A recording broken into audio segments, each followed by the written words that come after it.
ભાવો, સમાજ શ્રેષ્ઠીઓ, આ નગરના અને આસપાસના નગરના નગરજનો, શ્રોતા ભક્ત ભાઈ બહેનો, ભાવેશ દાદા ઓફિશિયલ યુટ્યુબ ચેનલના જીવંત પ્રસારણના માધ્યમથી આ રસામૃતનું પાન કરતા સૌનું પેઢડિયા પરિવાર વતી હૃદયપૂર્વક સ્વાગત.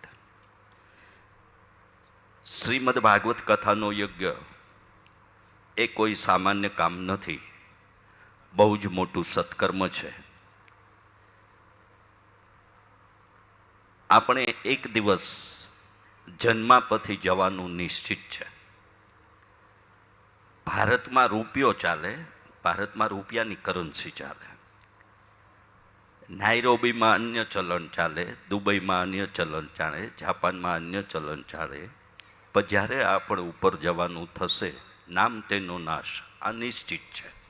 હા, સ્વાભાવિક છે કે આપણા કુટુંબ પરિવારના, આપણા સ્નેહીને કોઈને એમ અચાનક જ ગુમાવીએ ત્યારે એનું દુઃખ હોય, એની ખોટ હોય, એમનો આપણને દુઃખ લાગે કે એમનાથી આપણને થોડીક વેદના પણ થાય.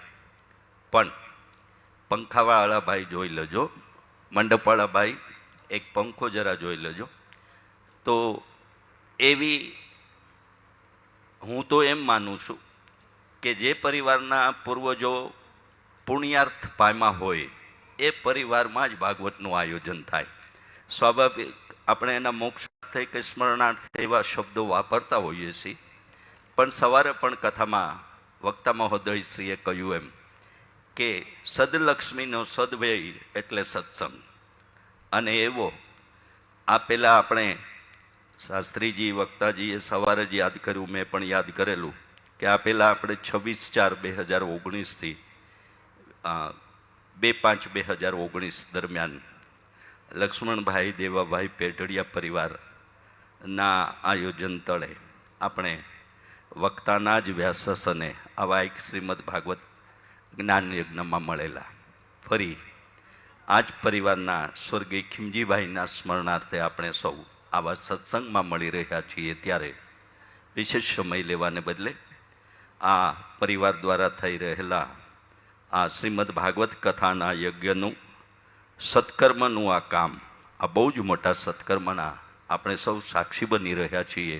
એ આપણા સૌનું સદભાગ્ય છે. અને એવા સદભાગ્યના આપણને સૌને ખુશી અને આનંદ અનુભવતા ઠાકોરજીના ભાગવત ભગવાનના શ્રી ચરણોમાં આપણા સૌના વંદન વ્યક્ત કરતા, સુપ્રસિદ્ધ ભાગવત કથાકાર પૂજ્ય ભાવેશ દાદાના ચરણોમાં પણ આપણા સૌની ભાવવંદના વ્યક્ત કરતા આપણા સૌ વતી ભાવેશ દાદાને વિનંતી કરું કે પ્રથમ દિવસના દ્વિતીય કથામૃતનું રસપાન કરાવી આપણને સૌને એ રસામૃતનું રસપાન કરાવે એવી પ્રાર્થના અને વિનંતી સાથે સૌને સુરાપુરા દાદાની જય, નાગબાઈ માત કી જય, જય સિયારામ, જય શ્રી કૃષ્ણ, રાધે રાધે.